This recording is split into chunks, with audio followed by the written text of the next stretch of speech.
Law number 28. Enter action with boldness. If you are unsure of a course of action, do not attempt it. Your doubts and hesitations will infect your execution. Timidity is dangerous. Better to enter with boldness. Any mistakes you commit through audacity are easily corrected with more audacity. Everyone admires the bold. No one honors the timid. In May of 1925, 5 of the most successful dealers in the French scrap metal business found themselves invited to an official but highly confidential meeting in the most luxurious hotel in Paris. Bursting with curiosity, the men met the host, General Director Monsieur Lustig. He explained that the government had planned to destroy the Eiffel Tower and the metal would be sold to the highest bidder. Lustig gave them all the possible information they needed, not leaving out one tiny detail. As to why, he explained the Eiffel Tower needed many repairs, as was recently in the newspapers. The maintenance costs had grown, and in times of the crisis they faced, many Parisians would be delighted to see it go. Lustig provided them with sheets of government stationery filled with figures, such as the tonnage of the tower's metal. As they calculated possible profits they could make from selling the metal, they grew increasingly euphoric. The businessmen were then driven to the Eiffel Tower in a limo, where Lustig would continue his speech. It all seemed so real, too big of a target, too extraordinary to not be real, way too bold. Several days after the offers were submitted, one of the 5, a Monsieur P, received notice that his bid was the winner, and that to secure the sale, he should come to the suite at the hotel within 2 days, bearing a certified check for more than 250,000 francs, the equivalent of $1 million today.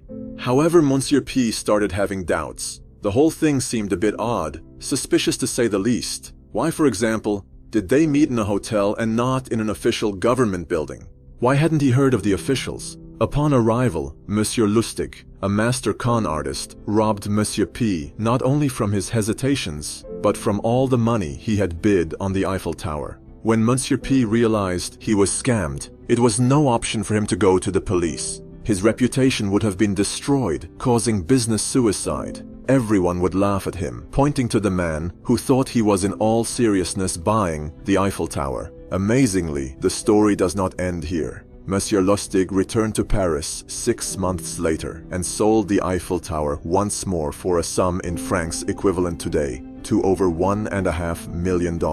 Boldness in the truest of its forms. Largeness of scale deceives the human eye. It distracts and awes us, and is so self-evident that we cannot imagine there is any illusion or deception afoot.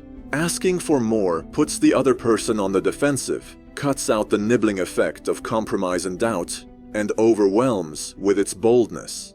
This is the story of Ivan the Terrible. In 1533, Vasily, the Grand Duke of Moscow and ruler of a semi-united Russia, proclaimed his 3-year-old son Ivan IV as his successor. Until Ivan reached his majority, however, his mother Helena would have the ruling hand. She sought out help from her trusted friend, Prince Ivan Obolensky, to help her. The Boyar clan, the opposite party, poisoned Helena and had Obolensky starved to death in prison.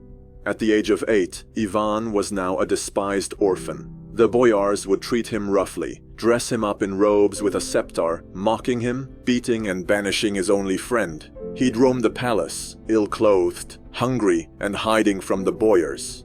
He remained strictly silent throughout all of this. They thought their plan had worked. They had crushed the little man. Ivan was no longer a threat. They could ignore him.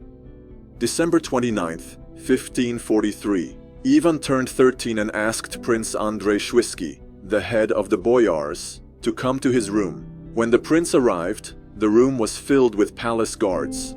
Ivan pointed with his finger, ordering Andrei's arrest, death, and that his body be thrown to the bloodhounds in the royal kennel. Over the next few days, Ivan had all of Andrei's close associates arrested and banished. The boyars now stood in mortal terror of the young future Ivan the Terrible, who had planned and waited for 5 years to take revenge with this one swift and bold act that would secure his power for decades to come.